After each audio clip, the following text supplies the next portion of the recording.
सिगरा थाना अंतर्गत रोडवेज समिति नाइट मार्केट में सोमवार रात एक बड़ा हादसा हो गया। एक चाय की दुकान में गैस सिलेंडर फटने से अचानक आग भड़क उठी, जिससे तेजी से आसपास की दुकानों को अपनी चपेट में ले लिया। देखते ही देखते आग ने विकराल रूप धारण कर लिया और 59 नंबर पिलर के नीचे से सभी दुकानें जलकर खाक हो गई। दमकल कर्मियों ने कड़ी मशक्कत के बाद आग पर काबू पाया, जिससे बड़ा नुकसान होने से बच गया।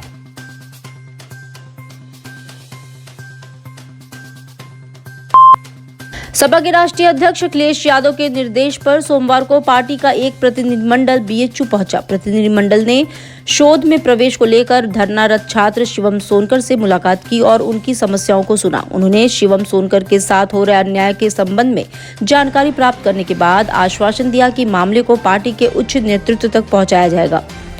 वार्ता के उपरांत ये रिपोर्ट समाजवादी पार्टी के प्रदेश कार्यालय में प्रस्तुत की जाएगी। सड़कों बैठा हुआ तो एक प्रतिनिधिमंडल बनाया गया था आदरणीय श्यामलाल पाल जी के निर्देशानुसार और आज्ञा से माननीय अखिलेश यादव जी के, जिसमें 3 सांसदों का पैनल था, उसमें 2 विधायकों का पैनल था, उसमें छात्र सभा से प्रदेश अध्यक्ष, राष्ट्रीय अध्यक्ष छात्र सभा के, उसके बाद हमारे आशुतोष सिन्हा जी का मामला था और यहाँ के हमारे जिलाध्यक्ष थे, इस विधानसभा की प्रत्याशी थी, विधानसभा के अध्यक्ष थे, मैं स्वयं था। इन तमाम लोगों का प्रतिनिधिमंडल आज बना था, जो शिवम सोनकर से मुलाकात के बाद यहाँ के जो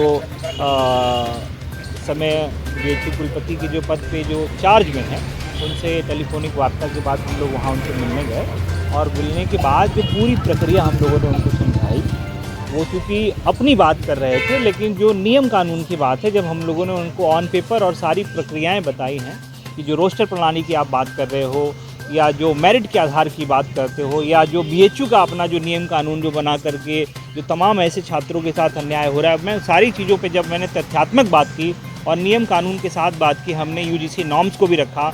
हमने इनके पहले जो बीएचयू द्वारा जो प्रेस विज्ञप्ति आई है या जो कह लीजिए जो इनके द्वारा जो प्रेस कॉन्फ्रेंस की गई, उसमें जो त्रुटि स्वीकार की, मैंने सारी बातें रखी और सारे नियम कानून के बताने के बाद उन्होंने इस बात को स्वीकारा कि हाँ, अगर कमी है हमारे पास से तो हम इस फिलहाल जो वर्बली तौर पे उन्होंने बताया कि हम 1 दिनों में इसका ऑन रिटन पेपर जारी कर देंगे। लंका थाना क्षेत्र के रमना चौकी अंतर्गत एक ट्रैक्टर चोरी का मामला सामने आया है, जहां 4 बदमाशों ने एक ट्रैक्टर चोरी कर लिया। घटना की सूचना ट्रैक्टर मालिक से उसी रात पुलिस को फोन द्वारा दी गई, लेकिन सुबह तहरीर देने के बावजूद 24 घंटे बीत जाने के बाद भी पुलिस ने मुकदमा दर्ज नहीं किया है। हैरानी की बात यह है कि ट्रैक्टर मालिक ने खुद जीपीएस के जरिए अपने ट्रैक्टर और ट्रॉली की लोकेशन ट्रेस कर ली और मौके पर पहुंच गए, लेकिन रमना पुलिस को कोई ठोस कार्रवाई नहीं। वो सोया हुआ था करीब 12 बजे के आसपास, तो मेरी ट्रैक्टर जो है बाहर स्टार्ट हुई, तो हमको शक हुआ कि मतलब हमारा ट्रैक्टर कौन स्टार्ट किया। मैं जग के बाहर आना चाहा, लेकिन मेरा दरवाज़ा बाहर से बंद हो गया। तब मैं फ़ोन किया अपने बच्चों को, तो वो सब आए और जो है कि दौड़ारी धुपारी करने लगे और 12:30 बजे से ही दौड़ारी धुपारी हो रही थी। करीब वो सब अदलपुरा के तरफ, इधर टूल टैक्स के तरफ और जो है रोहनिया की तरफ सब जगह दौड़ उड़ के आए, लेकिन कुछ पता नहीं चला। उसके बाद फिर पुनः वो लोग गए तो लोहता की तरफ गए, तो उसी में मतलब मेरा बड़ा लड़का जो है कि ट्रैक्टर में जो ट्रैकर लगा हुआ था उसकी मदद ले रहा था, तो उसको लोकेशन मिला कि मतलब लोहता में गाड़ी है, लेकिन वो सब वहाँ गए, लेकिन लोहता में गाड़ी मिली नहीं। फिर लोकेशन बताने लगा कि हाथी में है, तो फिर वो हाथी की तरफ गए लोग। तो वहाँ पे मतलब मेरे सगे संबंधी भी लोग थे और मेरे लड़के वगैरह भी थे, मेरे परिवार के भी थे, मेरे गांव के भी थे। तो सब लोगों ने बहुत खोजबीन शुरू कर दिया, हर रास्ते पे दौड़ना शुरू कर दिया। तो वहाँ पता चला कि मेरी गाड़ी की जो है टाली खड़ी है। नगर निगम की ओर से जेपी मेहता इंटर कॉलेज के पीछे खाली जमीन में बास्केटबॉल और बैडमिंटन कोर्ट का निर्माण कराया जाएगा। नगर निगम की ओर से इसकी पहल की गई है। नगर आयुक्त अक्षत वर्मा ने डीपीआर मांगी है। कोर्ट के निर्माण के बाद खेल गतिविधियों को बढ़ावा मिलेगा। स्कूल परिसर में खेल के बेहतर इंतजाम होने के कारण यहां बास्केटबॉल और बैडमिंटन कोर्ट का निर्माण कराया जा रहा है। वाराणसी में सोमवार को गदरजा माता के वार्षिक उत्सव के अवसर पर भव्य शोभा यात्रा निकाली गई। ये यात्रा गोलघर स्थित श्री काशी जीवनदायिनी गौशाला से गाजे बाजे के साथ प्रारंभ हुई। शोभा यात्रा में प्रथम रथ पर विघ्नहर्ता गणेश की प्रतिमा विराजमान थी, जबकि दूसरे रथ पर 125 वर्ष पुरानी मां गणगौर की प्रतिमा थी, जिसे बीकानेर के महाराज गंग सिंह द्वारा स्थापित और पूजित किया गया था।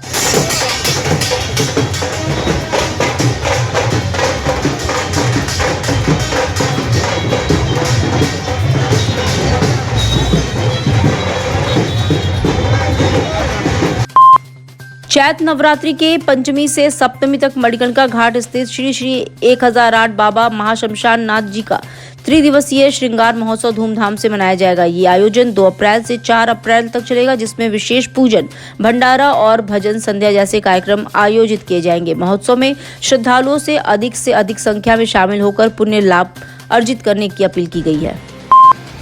काशी की रहने वाली और भारतीय विदेश सेवा की 2014 बैच की अधिकारी निधि तिवारी को प्रधानमंत्री नरेंद्र मोदी की निजी सचिव नियुक्त किया गया है। कार्मिक एवं प्रशिक्षण विभाग ने इस नियुक्ति की आधिकारिक जानकारी साझा की है। निधि तिवारी प्रधानमंत्री कार्यालय में महत्वपूर्ण भूमिका निभाएंगी। वे पीएम मोदी के कार्यक्रमों के समन्वय, बैठकों के आयोजन और विभिन्न सरकारी विभागों के बीच समन्वय का कार्यभार संभालेंगी। सपा प्रमुख अखिलेश यादव की ओर से गौशाला में दुर्गंध के बयान से भाजपाइयों में आक्रोश थमने का नाम नहीं ले रहा है। भाजपा कार्यकर्ताओं ने सोमवार को जिला मुख्यालय पर कलेक्टर के बाहर अखिलेश का पुतला दहन किया। इस दौरान राज्य मंत्री रविंद्र जायसवाल ने अखिलेश यादव के बयान पर तीखी प्रतिक्रिया दी है। वहीं उन्हें मानसिक अस्पताल में इलाज करने की नसीहत भी दी है। बैंक के लिए हमारे संस्कृति पर हमला करते आ रहे हैं। कभी कहते हैं कि राणा सांगा जी के खिलाफ बोलते हैं, कभी बोलते हैं सुहेल देव के खिलाफ बोलते हैं, कभी गौ माता को कटवाने की बात करते हैं, गौ पालकों के खिलाफ बोलते हैं, गोबर से दुर्गंध आता है यह बोलते हैं। ये सब हमारी आस्था के विषय हैं। महाराजा सुहेल देव हमारे लिए पूजनीय है। उन्होंने सलार गाजी को मारा। सलार गाजी लगातार आक्रमणकारी था। उसके बाद राणा सांगा भी बाबर से युद्ध किए। बाबर आक्रमणकारी थे। उसके बाद यह इनके कार्यकाल में, अखिलेश कार्यकाल में आधुनिक जो गौ काटने की मशीनें होती है, स्लॉटर हाउस, उसका दिया था लाइसेंस, जहां एक दिन में हजार गाय कटती है। यह लाइसेंस दिया था अखिलेश यादव ने। आज माननीय योगी जी ने 1.5 लाख गायों को पाल करके उनकी रक्षा किया। अब इससे जो उन्होंने दिया था लाइसेंस, शायद इसे पार्टनर बने होंगे, शायद अब वो बंद हो रहा है। नवरात्रि के दूसरे दिन मां ब्रह्मचारिणी की उपासना का विशेष महत्व है। काशी के गंगा किनारे स्थित बालाजी घाट पर मां ब्रह्मचारिणी के मंदिर में भक्तों की भारी भीड़ उमड़ पड़ी है। मंगल आरती के साथ ही मंदिर के द्वार भक्तों के लिए खोल दिए गए, जहां श्रद्धालु मां के दर्शन कर आशीर्वाद प्राप्त कर रहे हैं। मानता है इस दिन मां ब्रह्मचारिणी के दर्शन से परम ब्रह्म की प्राप्ति होती है। देवी ब्रह्मचारिणी के दाहिने हाथ में जप की माला और बाएं हाथ में कमंडल रहता है। उनका ये स्वरूप अत्यंत दिव्य और सौम्य है। ईद का चांद नजर आने के साथ ही वाराणसी में खुशियों का दौर शुरू हो गया है। मुस्लिम बाहुल इलाकों में देर रात तक खरीदारी का सिलसिला चला और लोगों ने एक दूसरे को गले मिलकर ईद की बधाइयां दी। वहीं सोमवार की सुबह मस्जिदों में ईद की नमाज अदा की गई। इस दौरान अमन चैन की दुआ मांगी गई। मस्जिदों और ईदगाहों में भारी संख्या में लोग एकत्र हुए और भाईचारे का संदेश दिया। क्या कहेंगे, बहुत नमाज संपन्न हो गया। हाँ, नमाज तो बहुत अच्छे तरीके से संपन्न हुए। हम प्रशासन सबके लिए बधाई के साथ जो है मुबारकबाद देते हैं। बहुत अच्छे से हुआ और हुआ है बढ़िया, बहुत अच्छे तरीके से गुजरा, अच्छा लगा। तो क्या कहेंगे, किस तरह भाईचारा होगा?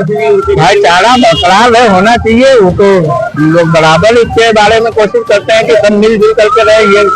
ये सकता है सब कोई मिलजुल करके रहे, प्रेम से मोहब्बत से रहे। सब कोई ये पैगाम देते हैं। आज भी हमने ये पैगाम दिया है कि मौके पर हम अपने आप को इस तरह पेश करें कि सारे मिलजुल करके रहें, चलें।